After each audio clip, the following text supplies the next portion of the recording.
nothing left for me to hate, so I can lay me down, my brothers, on the ground. I bled today until Coyote comes to raise me up and carries me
Well, good evening, everyone. Welcome to the Scottish Rugby Podcast. It is myself, John Anderson, in the hot seat once again. I'm sure there is a massive contingent of fans delighted to see me along to host tonight because I get the feeling this might be quite a popular one with a certain side of the M8. We're here tonight to have a wee look at the comings and goings in URC, have a wee review of... a wee review of the weekend's games, and by wee review I mean obviously we'll be talking about Edinburgh for I think 40 minutes or so should do it, Craig, and then we can cover Glasgow at about I think 26 seconds or thereabouts. Should probably be about fair. We have been accused of bias before, so I think it's really important to remedy that. So obviously I've indicated those of you joining us live as well. We'll see I'm joined by my favourite of the cult members. Is Craig Manson. How the hell are you, Craig? Good evening. I am doing just fine, thank you very much. As we discussed earlier, a bit tired, but I'm sure there was nothing that was going to stop me being on the podcast this week. And funnily enough, there's an awful lot of things have stopped the other members of the Weege review committee coming on board to support you, John. So kudos to you being here, taking the stick, because your other two compatriots have disappeared. Well, don't speak too early, Craig, because my connection might well crash, as you well know. So we'll be treating those who are watching and those who are listening to some dead space and a little bit of panicky noise coming from me. It's like the scene in Wayne's World when Wayne gets fired and it goes to Garth. And, yeah, exactly. Hopefully it won't come to that today. There was an outage in my internet provider in the area at 6 o'clock tonight, so we're not holding out too much hope, but fingers, toes crossed, we shall see what happens. So thank you everyone that's joining us live. As we'll get the sales pitch out the way. As you know, if you like what you're seeing in the podcast, you can head over to Scottish Rugby Podcast at patreon.com, and you can give us a wee bit of your hard-earned cash to support the podcast, and you for that will get exclusive content, including our famous Hands in the Ruck section, where tonight I fear me and Craig might do our damnedest to set the world to rights. But other than that, you also get extra special episodes. You get access to content before it's out. So Patreons currently have access to an interview that Ian. I know you didn't do an interview. You might have done an interview, but the only one doing at the cop shop in Cooper. It's fine. Very good. An interview Ian done with the brothers Brune, brothers of Peter and George, who they released it. Gordon released a book about the brothers and their international exploits, and Ian had a very nice half hour with them. So if you head over to patreon.com/Scottish Rugby Podcast, you can come and be part of that family. You can also join us on the super secret Facebook page, Hugh Dan Fans, where we have been debating what we'll come to next. The first piece of news for tonight. Today was the day that they chose to release the away kit for the coming season for Scottish Rugby. And it's safe to say no one saw that coming. Obviously, the home strip has been relatively well received, aside from the blue collar, which also looked like it maybe was a mistake in the wash. You know, like you've put your white collar thing in, but you've popped a new pair of jeans in and it's just popped it a wee bit blue. That's kind of what it looks like. Well, the away strip has taken that, doubled down on it, and it looks like if you accidentally put a red hanky in with a white top, you get a, well, I'm going to describe it as Starburst Purple, is what I've envisaged it as, Craig. Initial thoughts on the new Scotland away strip? I have to be careful here because I've been a big fan of the orange Famous Grouse shirt and also the red and yellow Lion Rampant shirt. The red and yellow one was good. That was a good top. I was a big fan of those, so I have to be careful here, but I think it's absolutely bogging. The problem you have is that it just seems to be the style at the moment, because if you look at some of the other away shirts and European shirts within the English Premiership, especially people like Exeter Chiefs, they've all gone down this route of, oops, I've left a red sock in the wash, or of you put a white top in with something else and it's discoloured. So, excuse me. I honestly, it's the first time I've looked at. I've even got a shirt. I've got a top from last season, which was the most shell suit of all the outfits, and I like that even more than I do this latest away shirt. Scotland away should be white, or completely off the wall. Unfortunately, this is neither. I just don't like it. But then I'm an old fart, so what do I know? Well, do you know, so I agree with you, Craig, and I've been very vocal in my opinions. There's a shock regarding the shirt. Never. No, I know, such a wallflower, not a chance. I'm not a fan, and I just think the colour, I think it's quite boring actually as a strip, despite the fact it's like off the wall, kind of attempting to be pink purple.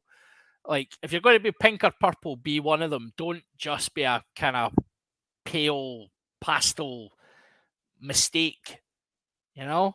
Yeah, that's where looks like a mistake. That's why I'm more angry is the wrong word, because there's more things going on in the world to make me angry than this. But that's why I'm more disappointed with it, because it is like, if you're going to go purple or pink, go purple or pink. But it seems just as it's like I've got a kilt that's what they call a weathered kilt, and it just dulls down the colours a little bit, and it looks, well, obviously on me it looks absolutely fantastic, but it looks a good. It's a nice thing, and I like it. This kind of looks like it's been in the wash one too many times, and it just doesn't. You want it to pop when you're on the. It's like that. I think 2 seasons ago or 3 seasons ago we had a sort of a grey white, an off white. Yeah, we did. Grey. Yeah. And it's almost gone too far now, with this off color, off white. And okay, it's fair enough, it's purple, but it's it just seems, those shirts that white shirts that have been you've worn so many times have started to go grey. Yeah, it's kind of given that sort of vibe off on it. Yeah, I think that's fair. It looks like something that you've got to the end of the season and you're a wee bit disappointed with how well it's held together. Right. The colour itself. So we've had the usual marketing spiel. I think we've talked about this in the podcast recently about the absolute garbage they have to come up with to try and justify these things.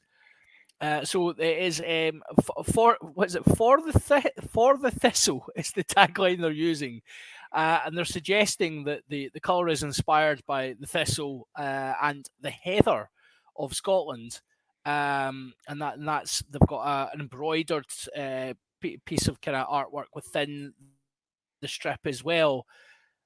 I mean, it's kind of nonsense. Basically, I think what's happened is, from last year's kit, there's been some pink dye left over, and they've went, do you know what? If we pay you a wee bit less, are you up for, like, can we just use that and we'll make a whole strip out of it? And then they've realised, like, obviously, because they're going to have to make a lot of them, they've kind of went, well, we don't have that much dye left. Well, we'll just have to throw it on a bucket with a wee bit of water, and that's what the colour's been inspired by. So I think it's cost cutting. I just That's think my theory on it. It's them trying to be wild and wacky, but by committee. And you know what I mean? It's like they really wanted to have a pink one, or they really wanted to have a really deep purple, a heathery, pinky purple. Fantastic, that's wonderful. But it's almost like they've put too much grey in it. And that's just my, anyway, that's it. I'm sure there's people out there who think it's absolutely fantastic. There is indeed, Craig. Lots of fans have responded very well to it and are big fans of it. It's had that. There's not many people that have no opinion on it. Let's put it that way. It seems to be pretty either popular or disliked. And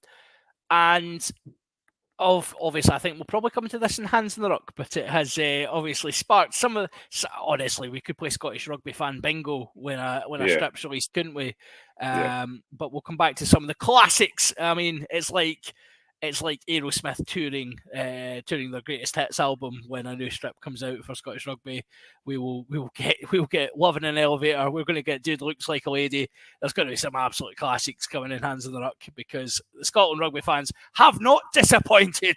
We absolutely done ourselves proud as always with our ability. What I'm concerned about, and this is the thing, this shirt is going to be looked upon in years to come as the shirt the boys were wearing when they beat the All Blacks at Murrayfield. And it's just, I don't know if it's deserving of that yet. Oh, Craig, so just a quick question for everyone listening. What are you drinking, and can I have some? Well, we'll talk about that in a minute when it comes to Edinburgh. Oh, the Kool-Aid is out. Yes, indeed. Yeah, so New Scotland strip is out. It looks a bit bogging, in my opinion, and I won't be purchasing it. But that herein is my right, and I'm allowed to do that, and nobody can shout at me for it. Okay, well, I was kind of grateful that Scottish Rugby put that out earlier on, because I thought, you know what, I can probably kill 15 minutes or so with that. And then, if we get Craig started on Edinburgh for a while, we might just have to touch on Glasgow at the end. Well, why don't we just get into Glasgow just now? Do you want to get into Glasgow just now, Craig? Trying to get it out of the way, John. Yeah, I think we'll get it out of the way. Anyway, so those of you that haven't seen, Glasgow started their campaign, their URC campaign, away to Benetton. They lost 33-11 to the Italian heavyweights, as they will now henceforth be known. Many people have tagged me after my comments regarding Benetton and them being a side that. Now, I want to just address this. What I have said on multiple occasions is, Benetton, if Glasgow are serious about being a top-tier team competing at the top of the league, Benetton are not a team they should be feeding. And I also said, I don't think they'll have any problems this weekend. One of those statements is still factually accurate. The other one did not necessarily hold up that well. Glasgow were absolutely abysmal. Really, really bad. It struck. I don't. Have you watched the game, Craig? Yeah, I did. Yeah. Yeah, poor you. I feel sorry for you. I'm sure you felt terrible watching that. It was disjointed. It had the look of a side that hadn't had a pre-season. Yeah, I think if you look at the warm-up games, well, mind you, they had Ulster to warm up, didn't they? They played Ulster, no, or did that get cancelled? That got cancelled because That got cancelled, yeah. So it did, yeah. So we got Ayrshire Bulls. Yeah, you got Ayrshire Bulls, who Pete Horn used to coach. So I don't think you were ever going to lose that one. We nearly did. Yeah, well, yeah. I didn't want to say anything, but I'll say it. I watched the Glasgow game because, as I may be one of the leading cult members, and I may be an Edinburgh fan, but I still enjoy Scottish rugby, and I still like to see Glasgow getting pumped by Benetton. No, I still like seeing Glasgow playing rugby, and the problem with Benetton, and we've talked about this before, and I've mentioned it before as well, and I'm sure the other boys have mentioned it before. Benetton are a team that should not be taken lightly, and yes, I totally agree with what you said. You were very much saying that we have to not be thinking of Benetton as a at the same level as us because of the investment, etc. But what Benetton have slowly and quietly done, they have built the forward pack to being quite a hard, quite a strong, quite a niggly, quite a well-drilled forward pack. And so unless you're on your A game when it comes to playing them, you're going to get slapped about a little bit by them. And then they've got this running game, and that on a bad day looks absolutely terrible and looks almost amateur. I'm struggling with that. Amateurish. Yeah, you see, you have been drinking, no. But actually, when they actually get it together and get on with it, they do a very, very good job. So it's a difficult one because, as I say, Edinburgh have been there too. So I can't sit here and laugh too much because we've got them in a few weeks. Well, and I know I know it's funny because there's this kind of funny joking rivalry that we all have, and a lot of Edinburgh fans have said they waited till after Edinburgh played before kind of commenting on the Glasgow game, and that's fair, like I appreciate that, and actually I think there is nothing better than somebody wiring into you and then you've got a wee bit of comeback. But I think the thing you're saying about Edinburgh having been there, I don't think Edinburgh have been there in terms of that manner of defeat. Even away to Benetton, I don't think the concerning thing was, and again, you can caveat a lot of this with you've got a guy making his professional debut at 10, you've got a team that hasn't played together, and it looked like that. Benetton took advantage of a Glasgow side that are completely in transition, and I've said that a number of times in pre-season that we are going to see, I think, a Glasgow team that will struggle this year because they're going to have to be a team in transition. You're going to see new faces coming into the side. The concerning thing was not that, but the manner of, again, the attitude within the defeat.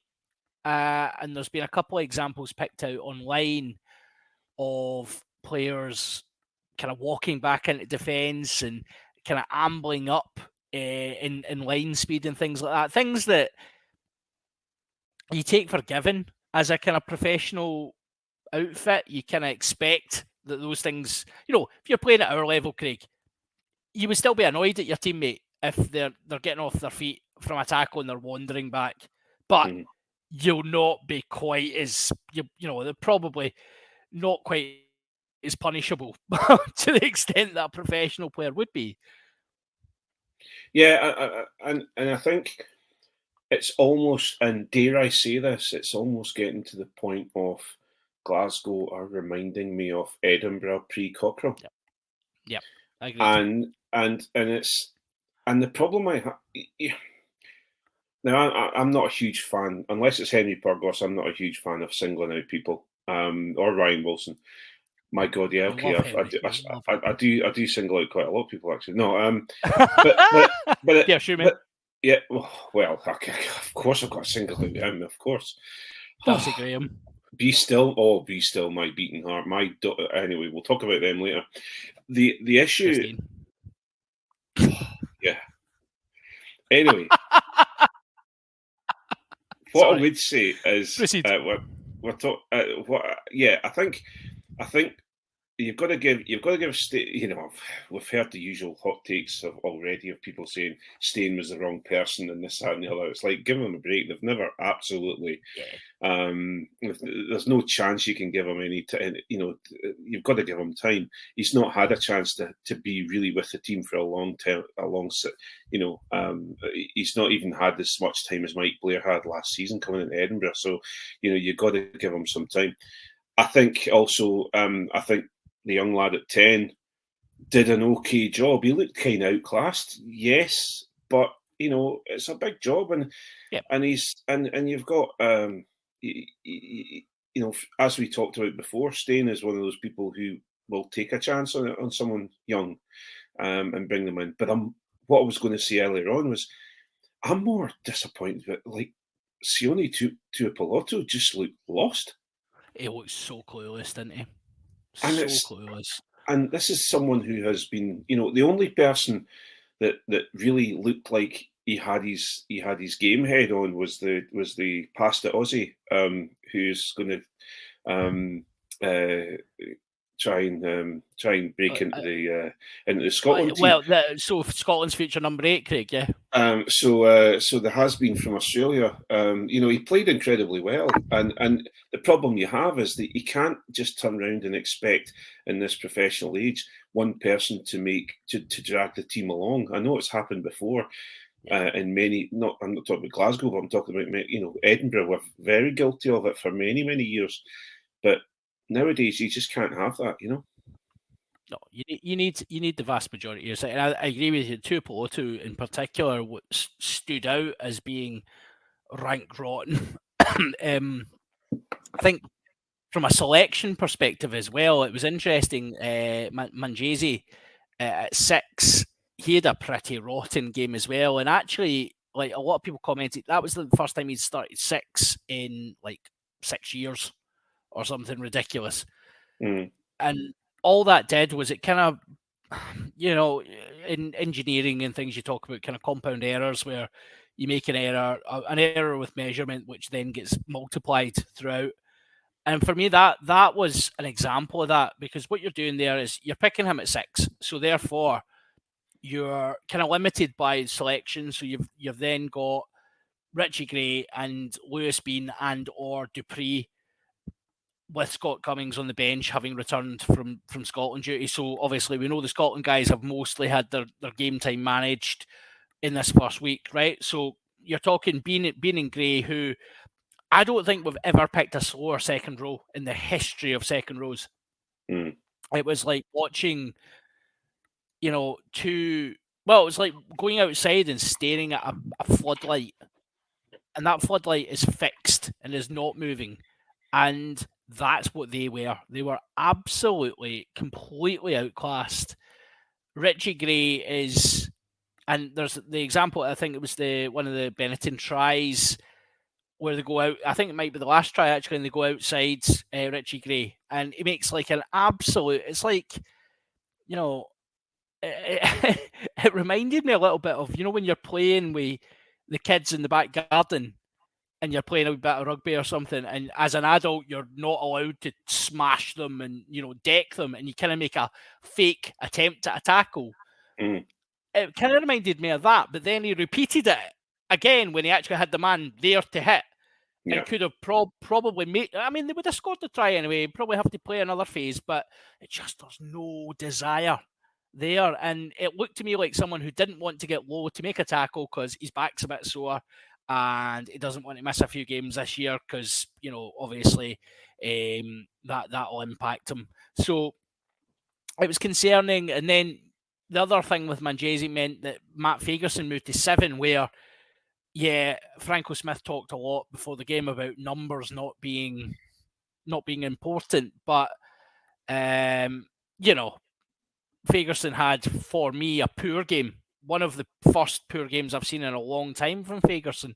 Went backwards a lot in the carry. didn't seem to know what he was doing positionally, struggled. So a lot of things went wrong, and again, it shows to me. It shows so Glasgow were outclassed in the first half, and were only a few points behind. And then the second half came, and you expect the experienced guys to kind of step up. They didn't. Admittedly, the Scotland guys off the bench, I thought Price and Fagerson both off the bench were vast improvements on what had come before them. Bless poor George Horn, like the guy can't get a break. Every time he gets a run in that team, he's played behind, frankly, some donkeys that didn't help his cause at all. So it's frustrating, and it was. I think for me, I know I'm coming across as quite disappointed, but I'm not even that disappointed. I'm not even that surprised. I'm pragmatically saying, well, there's a lot of work to. No, you couldn't turn around that side from the shellacking that Leinster gave us on the last day of the season for us. There's no way you could turn that round, especially when we didn't have a coach for quite a lot of that. So, work in progress. Let's not get too worried. But definitely there needs to be an improvement in the desire. And I know, if you were a marketing guy, Craig, and you were wanting to sell tickets for games, that's not the way to go about it, is it? Really? No, well, that's the problem, and I think there's people like there's again, you're saying George Horn's just unlucky getting sat behind a poor pack, but they've got you've got a pack there that there's Johnny, what's his name, Johnny. The hooker, Johnny Matthews, who's being touted as the try machine, and he looked poor on the weekend. And I don't know if it's because of the guys either side of him, but he didn't. And so there's two things. First of all, you've got people like Kieran McDonald, who's away down to Wasps, who's absolutely ripping it up at Wasps. And so are we? Has Glasgow, or has he left because of the Danny Wilson sort of thing, and now Glasgow are regretting that. You've also got it's rumoured, and this is a rumour, that that the players were saying that it's Danny Wilson or them.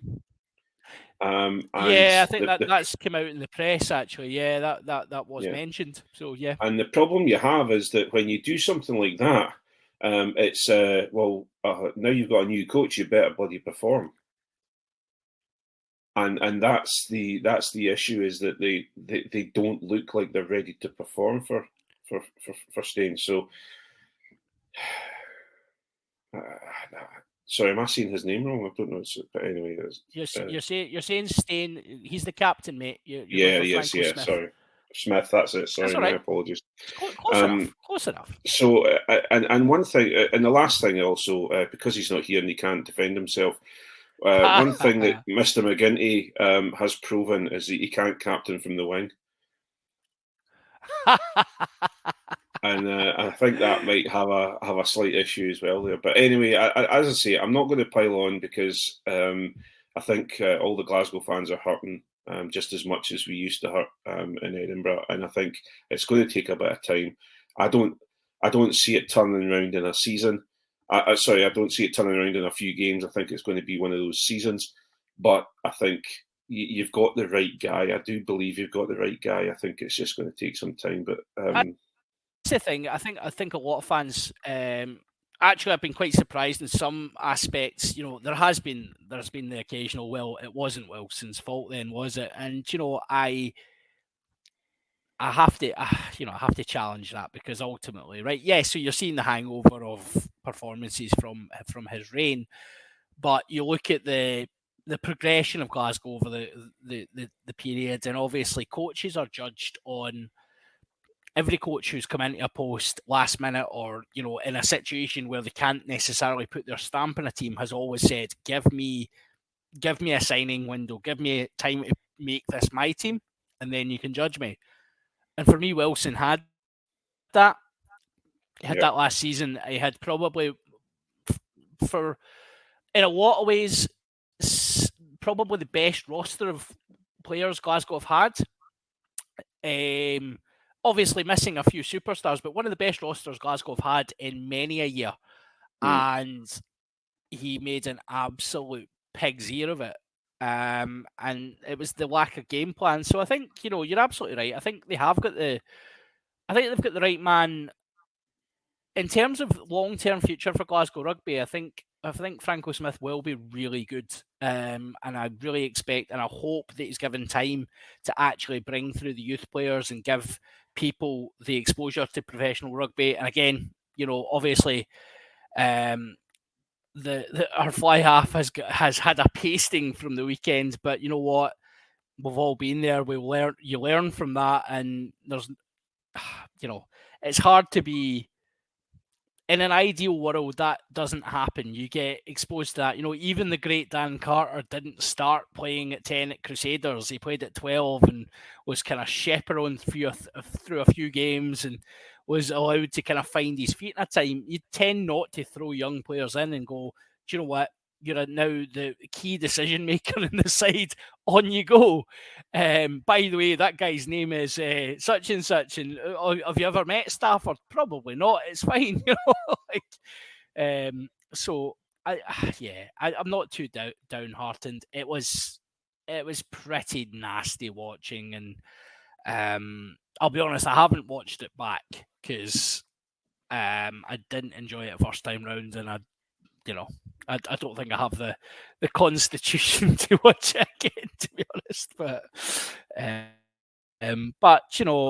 the fans on the whole have actually been quite pragmatic about it. That's the word I would use, and I think that's going to be the buzzword of the season for Glasgow: pragmatism. I think as long as we see people try to play. Yeah, I think you'll start to see it coming through. You'll start to see. Believe me, I've forgotten the 10's name. Gordon, is it? Thingy Gordon? Tom Jordan. Tom Jordan. Sorry, I'm getting everyone's names wrong tonight. But we've talked about this about Glasgow's lack of quality 10s. You're not going to get a hold of a quality 10 and bring them in like a Finn Russell unless you actually start bringing them in and giving them game time and develop them. And I think as I say, okay, fair enough. Maybe Franco Smith is maybe been spoiled with Garbisi, and he thinks that he can just bring any young 10 in and make them into a fantastic 10. But I think we just need to give them a little bit of time. And also, as we talked about many months ago, when we were finishing up the season, I think there's an awful lot of players in Glasgow that need to be that need to be turned around, put out to pasture. Yeah, I'm not one for people losing their jobs, and I'm not a big fan of calling for it. But you are looking at a squad there that there's still certain faces there that are just a little bit long in the tooth. Yeah, I think that's absolutely fair. And again, anybody that's watched this or listened to this podcast over the last year will have heard that as a recurring theme. There is names there that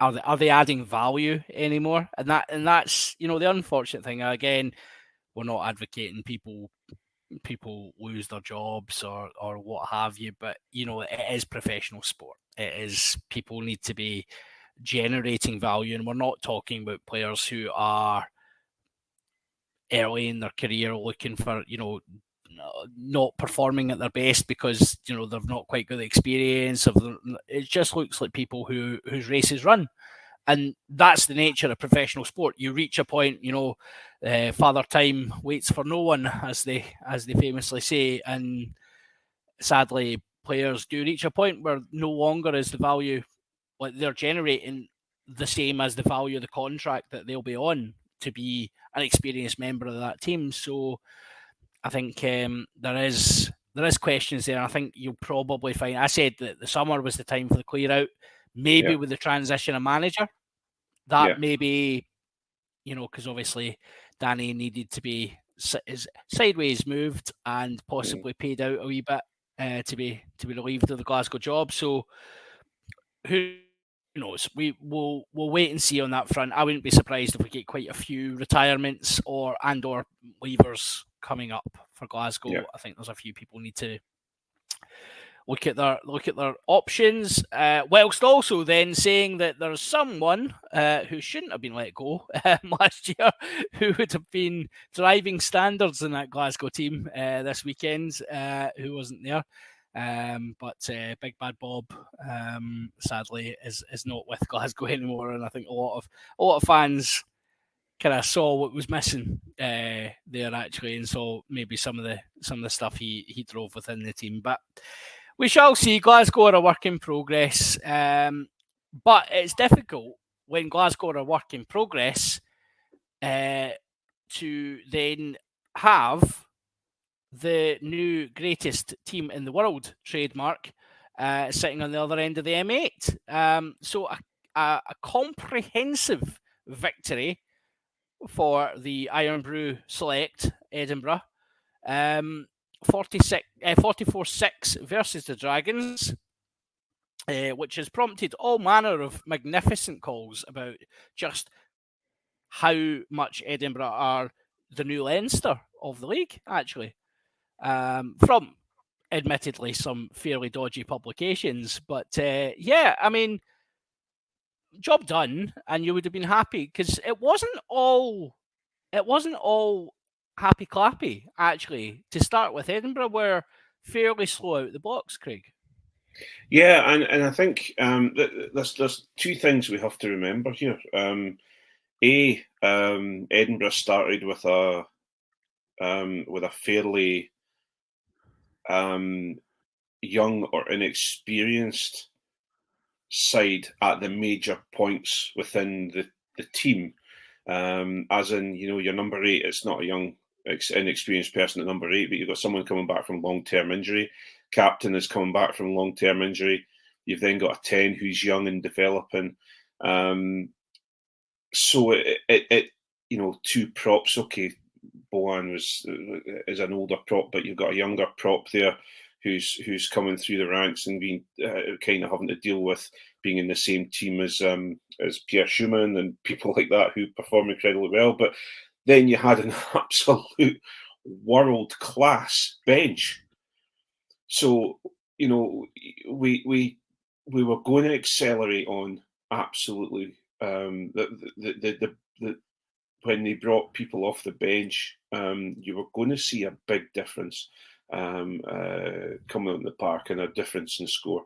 And the second thing for me, Dragons started well and then just collapsed, and they are a poor side. You've got some phenomenal players in there. You've got oh God, I've forgotten the second row's names, but he plays for Wales.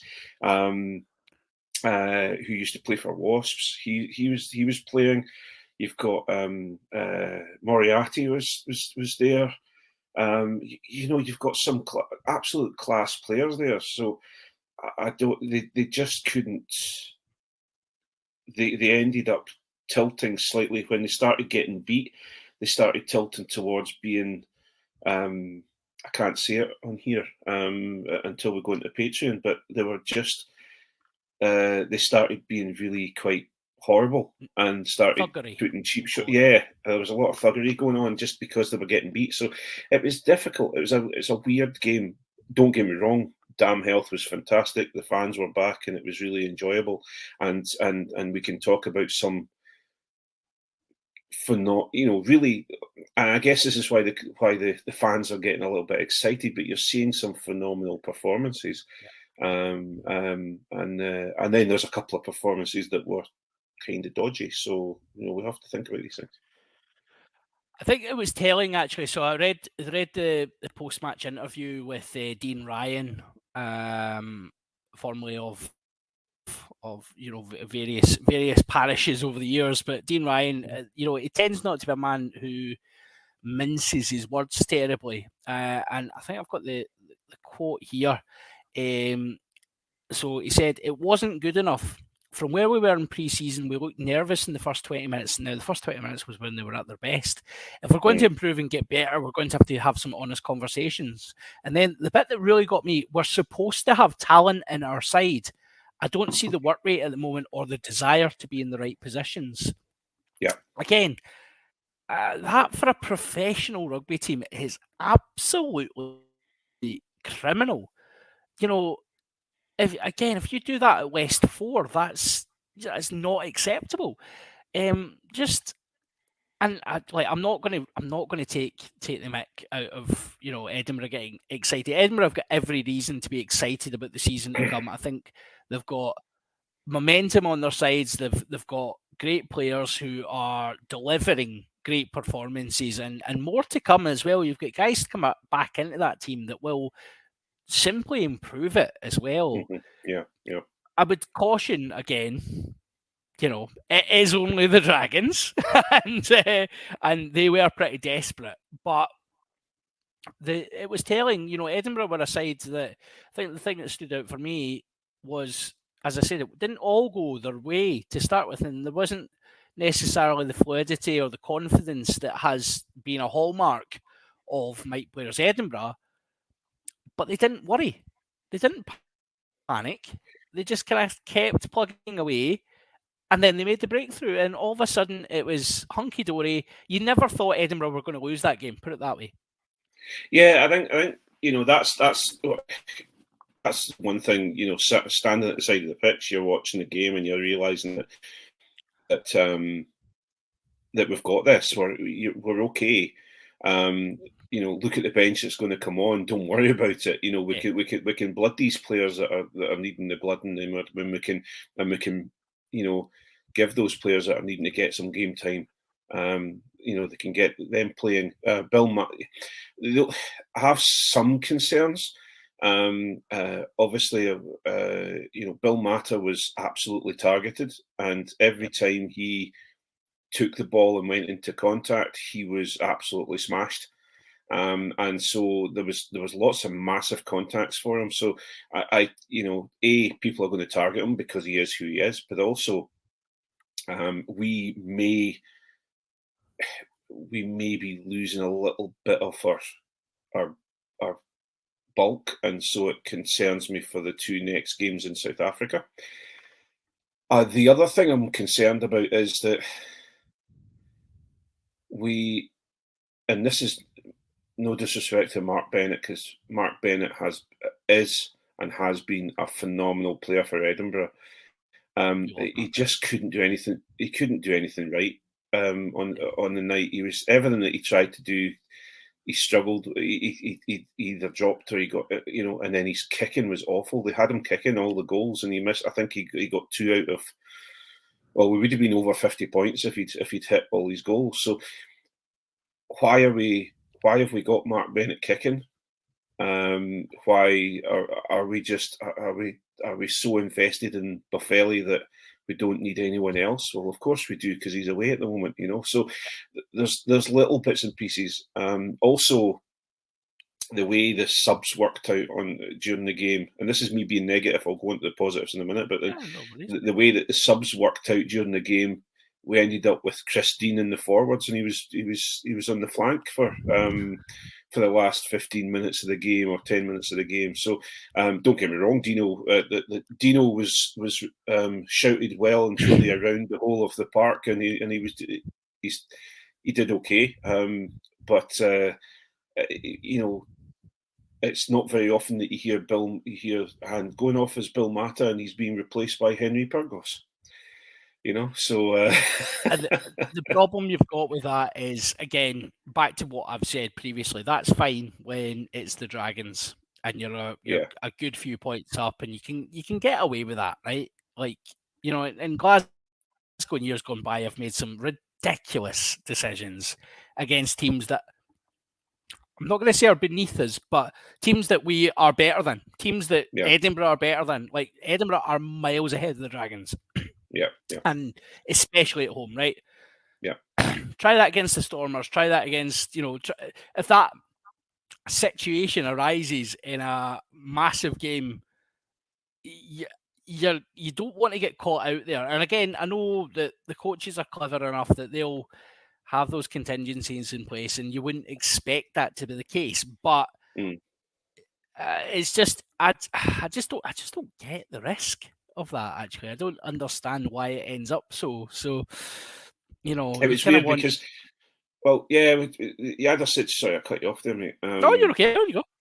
The Mata was starting to look tired and not broken, but he was starting to, everyone was kind of looking at him. About 20 minutes to go, it was his time to go off and save him, but we kept him on. And then when he had to come off because he was really hurting, that's when you had Henry. We only had one person left on the bench, and that was Henry Burgos. So that's that. So it's down to coaching. It's down to, obviously they wanted Mata to play as long as he could because he needs the game time. But still, there's times that you want him. If you're slapping dragons around, then bring him off and save him a little bit. But what I will say, however, is that there are some players in there now that are looking absolutely sharp as a pin, sharp as a knife. They really are going to do a great job. I would say Chris Dean was, I think he was robbed with man of the match. I think Chris Dean has changed from a player who, as we've talked about, and I think Peter Wright was talking about it on the radio after the game, that Christine has gone from this sort of blunt trauma instrument at 12 or at 13 that our friends Mr. Cockrell had him playing, and he has changed into this. He's got one of the best passes I've seen. He's distributing incredibly well. The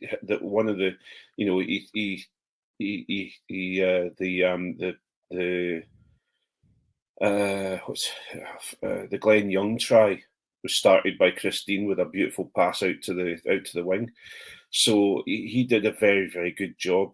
James Lang came on and made a break and looks incredibly quick. Incredibly quick. He looks quicker than he's been before. That's surprising, actually, because I noticed that as well, and he looks like he's certainly had a conditioning summer where he's in a different shape to what he's been before. Yeah, we've had some Jamie Ritchie.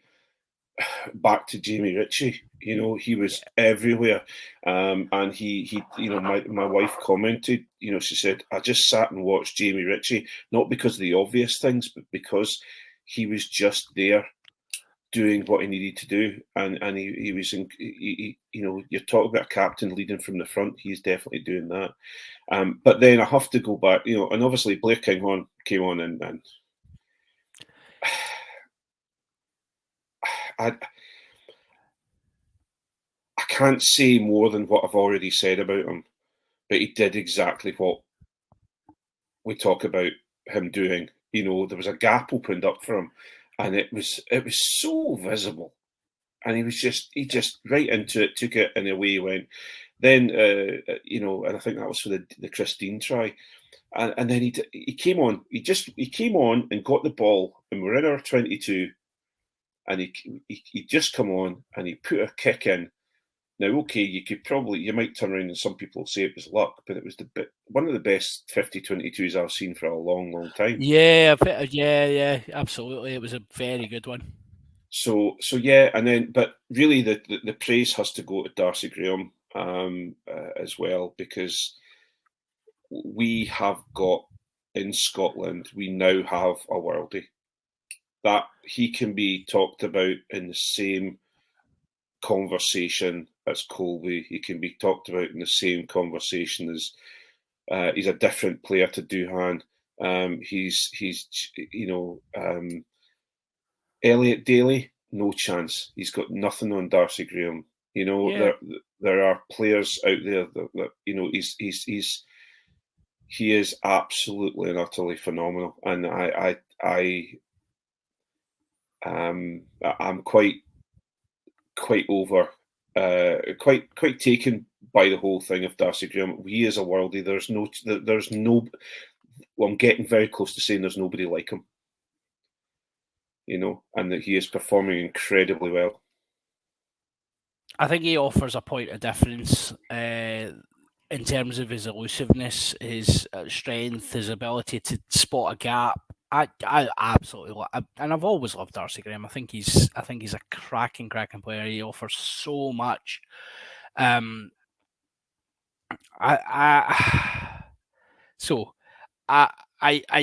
know what you're saying, and I think his consistency over the last few years has been very, very improved, and he has been really, he tends not to have a bad game. No.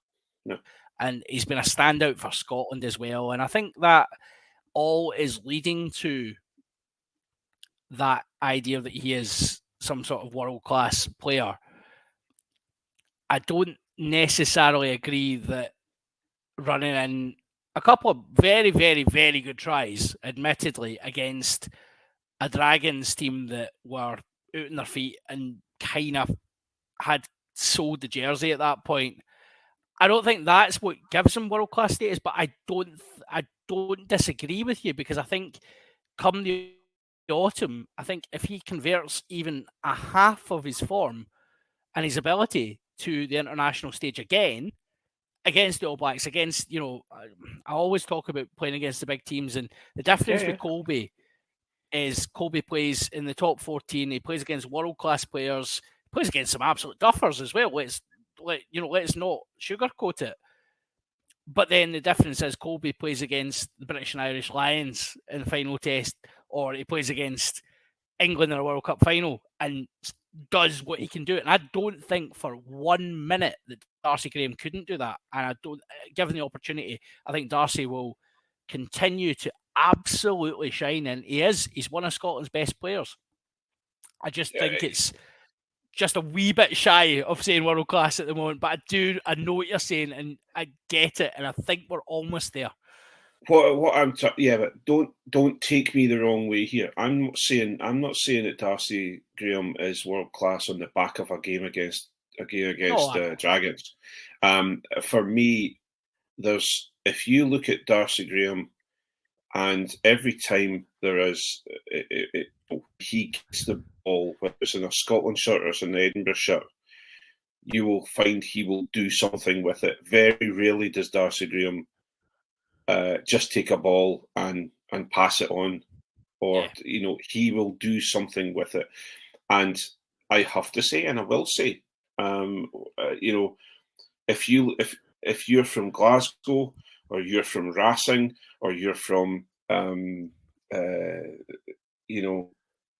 you're from the Waratahs, if someone says to you, Darcy Graham's contract's up, would you like to sign them? They would sign them. Of course you would, 100%. So I think I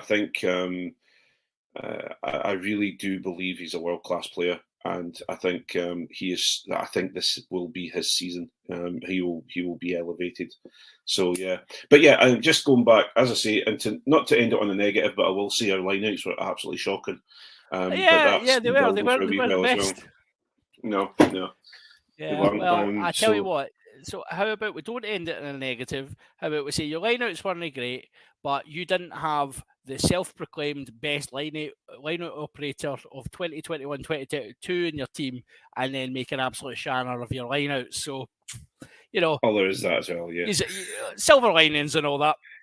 So, so I think that probably brings us quite nicely to the end of the free content.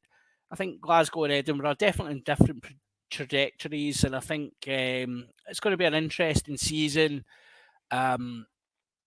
We will obviously do our best to have our little friendly rivalry and have our laughs and giggles about it, but I think obviously everyone knows we're both, we're Scottish rugby fans actually at the heart, and it's nice seeing clubs do well, and as much as it absolute stings sometimes when your club isn't necessarily doing well, but we've all been there, and that is part of being a supporter. And if you can't take the licks, don't dish it out, and I certainly do dish it out. So I take those licks with all the grace that you would expect from a Ouija. Well, what I will say is I was out on St Andrews Beach the other morning because my son was starting work, and I offered to give him a run out, and I would go and walk with Doug's.